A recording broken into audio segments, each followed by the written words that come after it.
Friends, hyperbola is the third section of conic section, third part of conic section. In the conic section, we have learned, in the conic section, we have learned from a fixed curve and a fixed straight line, if a point is drawn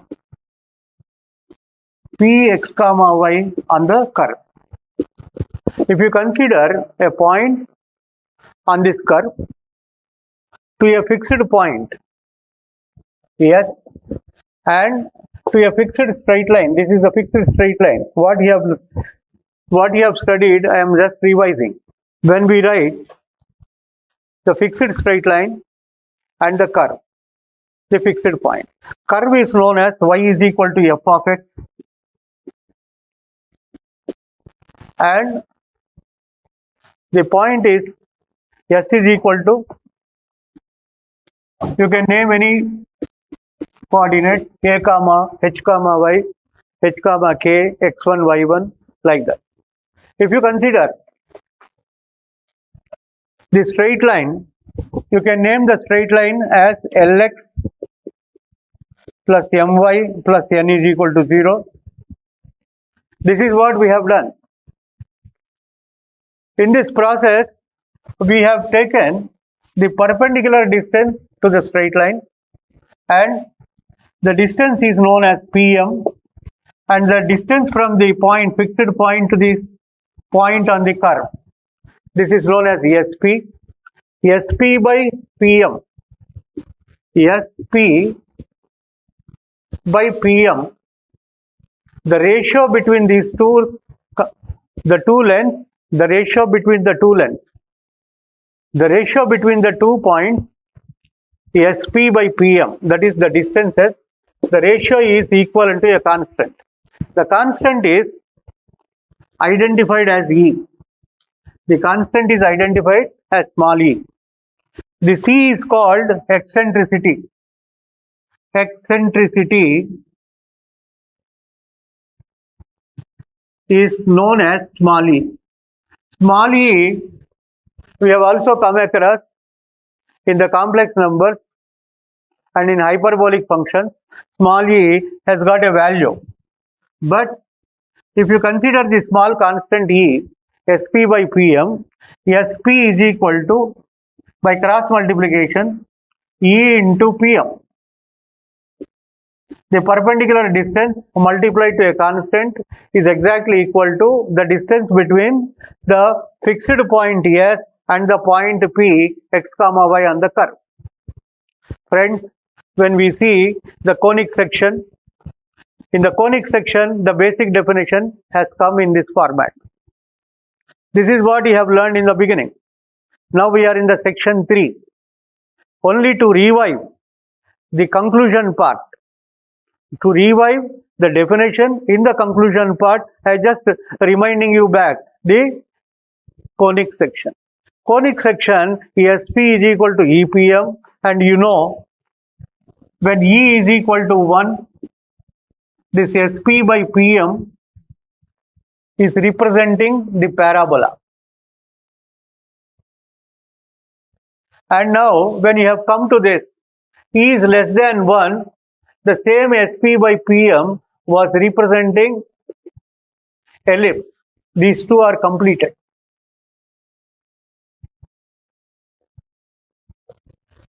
Finally, when we have come to the third section, that is the last part of the conic section, this Sp by Pm,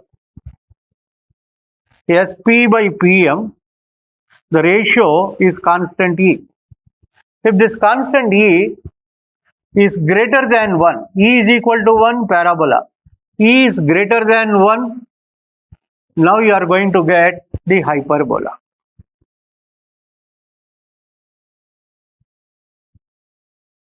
This is what is the arrival into hyperbola. Once you come into hyperbola, what kind of a structure is there? Is the curve is like parabola, like ellipse? It is not like ellipse, it is not like parabola. So the curve is absolutely a different one, and you will feel how to identify, how to recognize this curve, and how to memorize for a longer period. It is very simple, my dear friends. You can do it. I am going to show you. SP by PM is equal to E is your calculation from the conic section. Now we shall enter into the hyperbola by removing the previous section. Now hyperbola.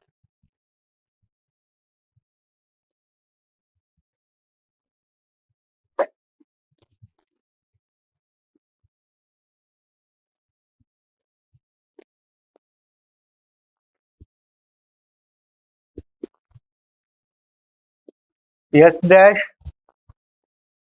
S, enter directrix 1, directrix 2, this is A, this is Z dash, this is Z, and this is A dash. In the hyperbola, you will have two foci like in ellipse. Like in ellipse, you will have two foci. You know the focus is your AE comma 0 here, but negative in sign, minus AE comma 0 and plus AE comma 0. If you consider the line to be your x-axis, if you consider x-axis is your line, on this horizontal line x-axis, and you see the y-axis part which is vertical to this. Center is 0, 0. From this origin 0, the distance is a transversal axis also we call AA dash. This is A. AA dash distance is equal to 2A units. You know, A is identified as a point on the x-axis. This is minus A comma 0. And this one, center is origin 0, 0. And here A comma 0 is your distance, and transversal axis AA distance is 2A units. And your origin is here, and your A by E minus comma 0, A by E comma 0 on the positive side O. As you have seen in the parabola, and also as you have seen in the ellipse, there is a point P on the curve. There is a point P on the curve. From that point P, as you have seen, Px1 y1 you can write. From this Px1 y1, we drop a perpendicular to the directrix 1. Here the directrix is indicated as a straight line parallel to the y-axis. There is a second directrix here which is parallel to y-axis and positioned here. Now you see the derivation part, or let us say briefly, the distance from the fixed point to this point Px comma y and to this perpendicular drawn to this directrix, it is meeting at M, and it meets here at M2, and you know the distance Px comma y to the fixed point SAE comma 0. Let us see SP square. If you write here SP by PM, like in conic section, SP by PM is equal to E, and E is greater than 1. This is what is representing the hyperbola. When SP by PM is equal to E, you can write SP is equal to E into PM. If you square on both sides, squaring on both sides, we get SP square is equal to E into PM whole square. This implies to us Sp square is equal to E square Pm square. E square Pm square.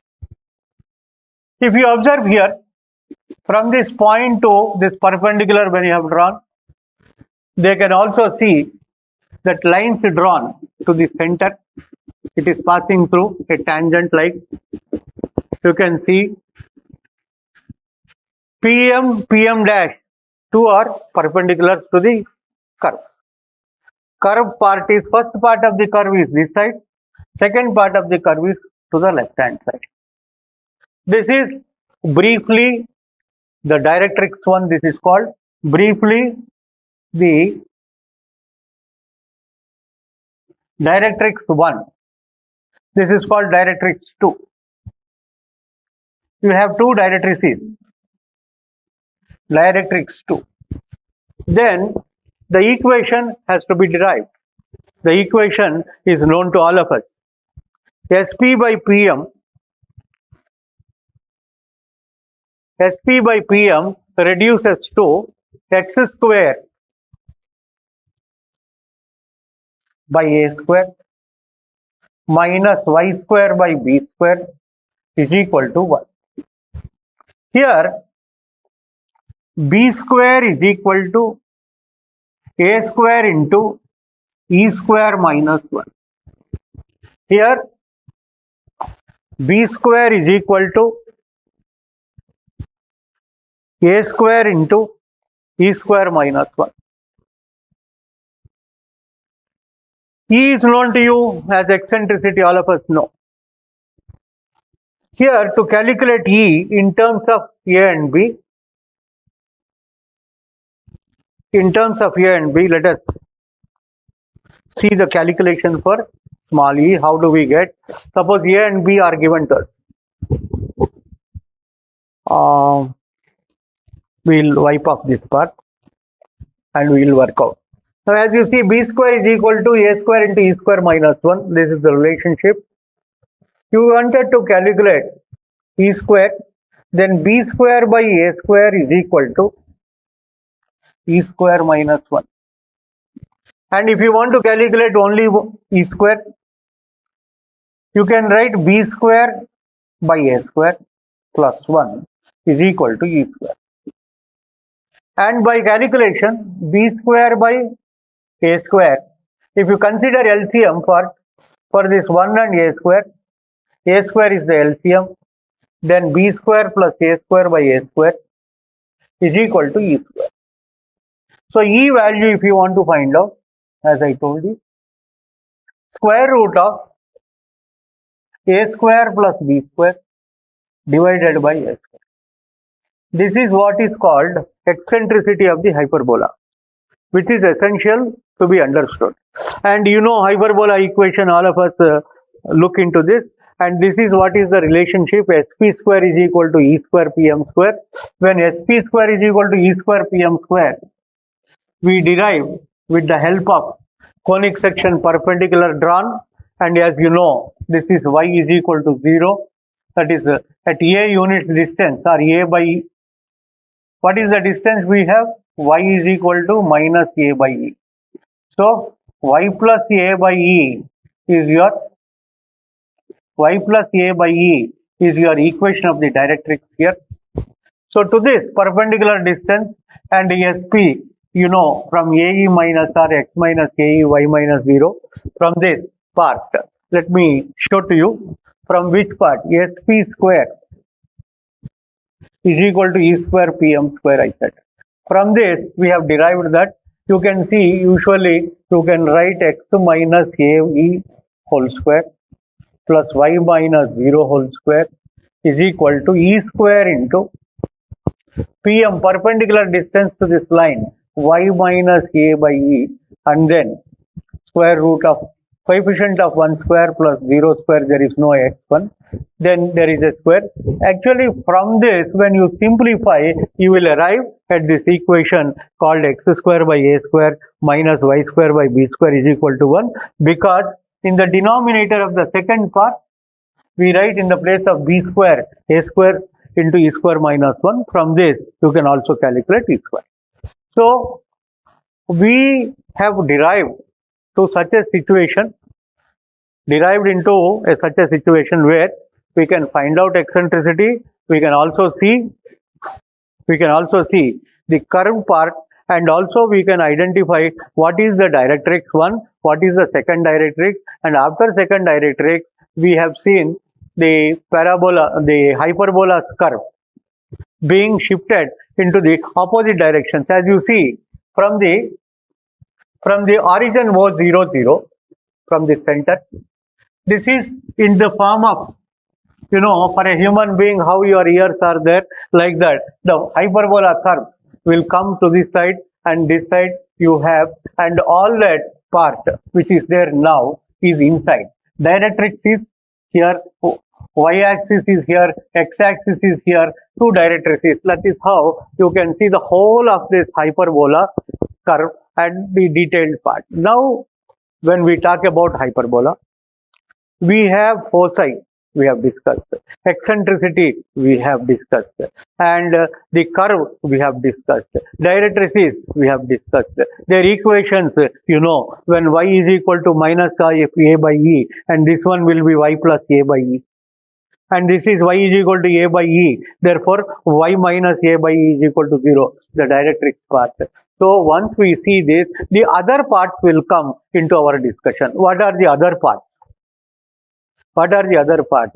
One is latus rectum, one is a tangent, one is a chord, one is, different types of chord, number 1, latus rectum, number 2, a straight line intersecting the given hyperbola. The two straight lines drawn or two tangents drawn to any hyperbola. This type of discussions will come. Now, one after one, we shall go and discuss each and every aspect of the hyperbola. Let us see. Now, I am going to wipe off this hyperbola's curve. As you see, we now enter into the equations, that is a tangent, secant line of the hyperbola, how they will be, we are going to see.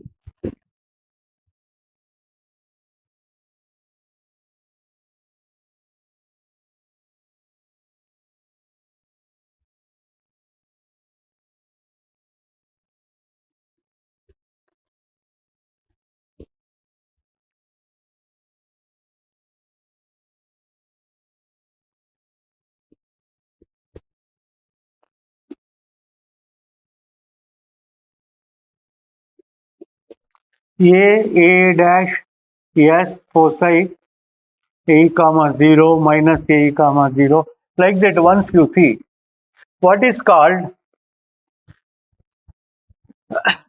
a chord, latus rectum, if it is passing through the focus and making 90 degrees angle to this is called latus rectum. LR. LR means latus rectum. Similarly, we also have a chord. A chord is one which is going to be, that is a secant line. This is called a secant line. A secant line cuts this is called a secant line. And a tangent. A tangent is one which touches the curve exactly at one position. This is called a tangent. A line can become a tangent. A line can become a secant line. A secant line, when it is becoming, it is inside and outside. It is intersecting both the curves from one point. From one point it passes through. The other point may be there, may not be there, but it passes through at least one point. This one is a secant line which is intersecting this one, and this one directrix. And other than this, you also have in the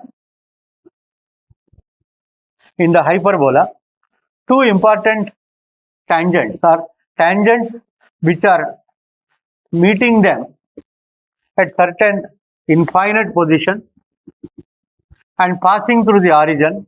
They are called foci A dash A, and when they are meeting and passing through the point of origin, then these are called asymptotes. Two tangents, a pair of tangents, in fact, asymptotes. A pair of tangents are passing through the origin and also meeting the given curve of the hyperbola at distant points not seen are called asymptotes. Asymptotes are also represented by one equation. There is no part like x square by a square minus y square by b square is equal to 0. So thereby you can write x by a plus y by b into x by a minus of y by b is equal to 0. Because as you see, any line passing through the origin will not have a constant.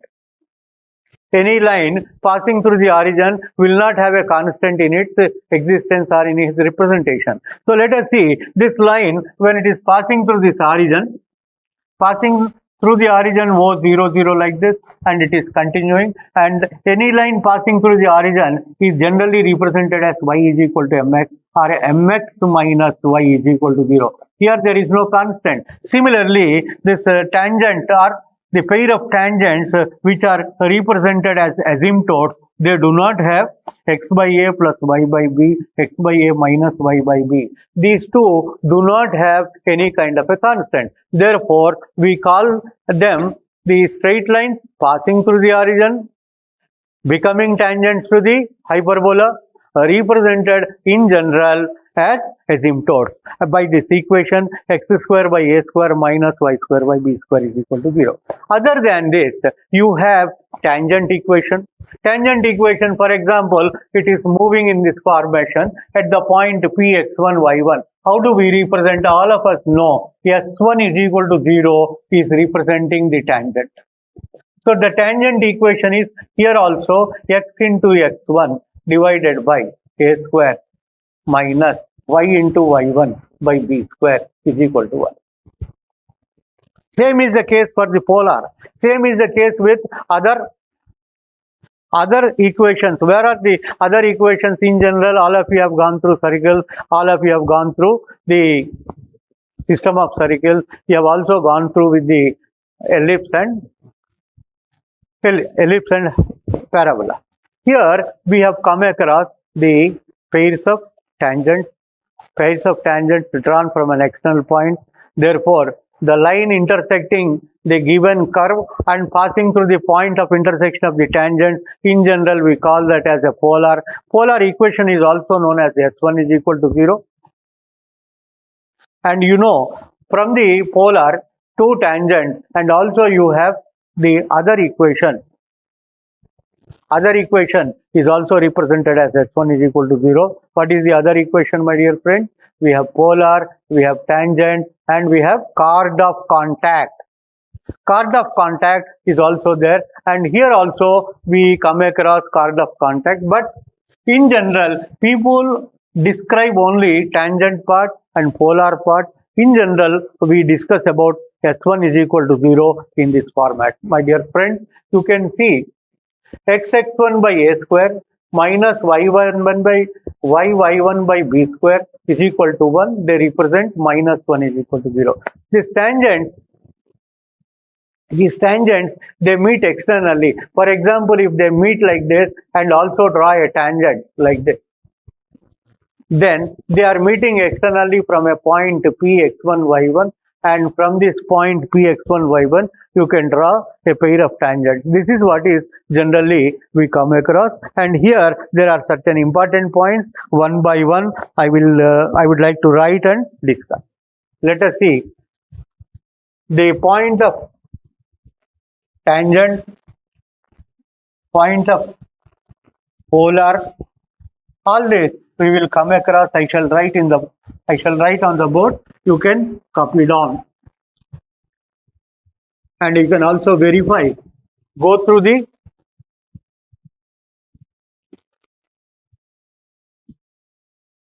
the textbook and write down.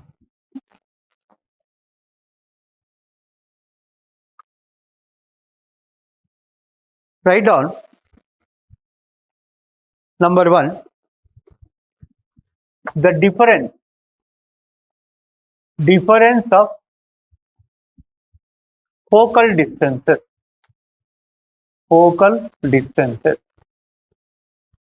is a constant on hyperbola is a constant.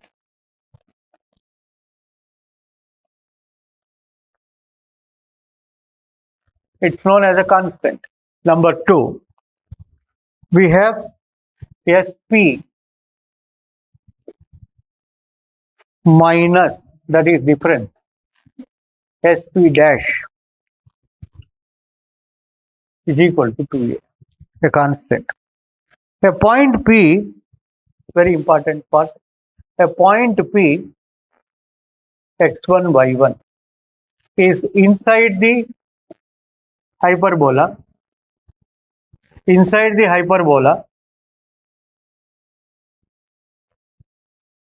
if and only if, inside the hyperbola if and only if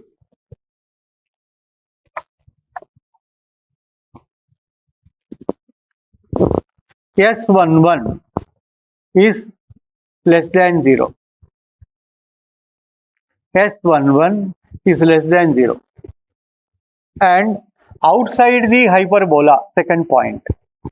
A point is not inside the hyperbola, it is away from the hyperbola. For example, inside, some people will have a doubt. Where is inside? Sir, it is not like a circle.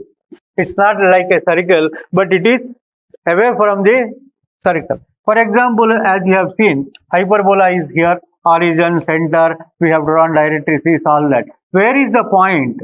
Your interest is, where is the point? Foci is there, sir? Yes, everything. As you know, if the point is inside means, if the point is lying within the curve and within these limits of the curve, if the point is inside, then what happens? If this point P x1 y1 is inside, then we say S11 is less than 0.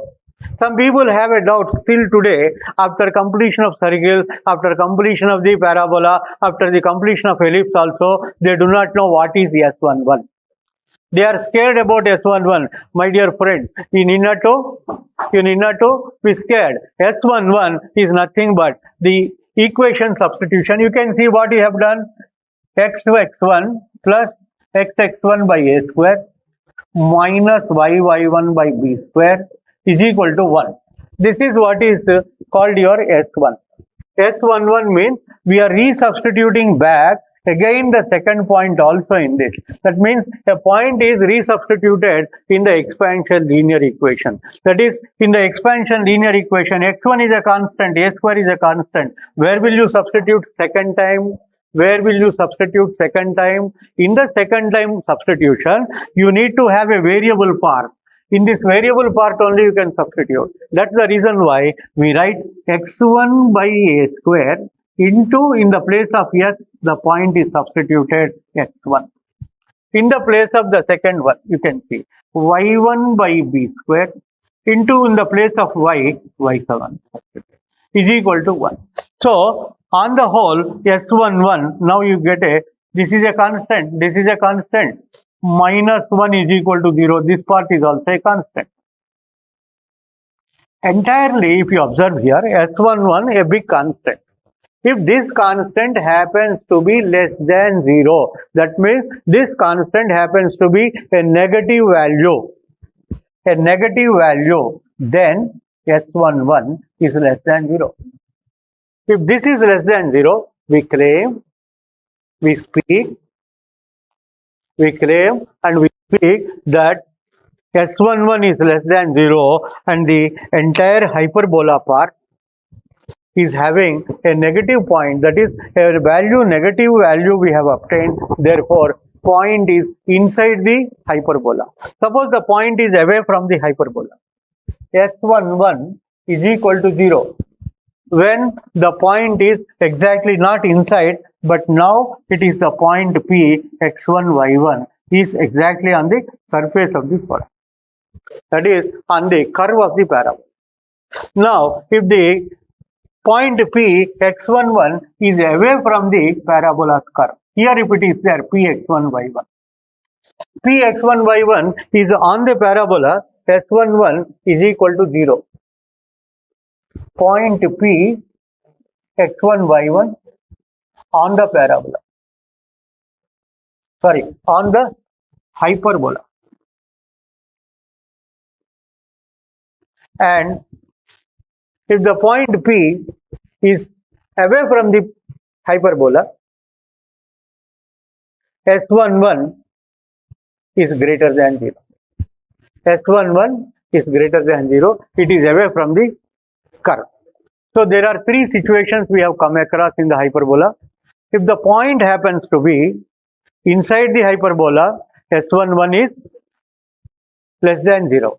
If the point happens to be on the hyperbola, s11 is equal to 0. If the point happens to be away from the hyperbola curve, it is away, then we claim that s11 is greater than 0.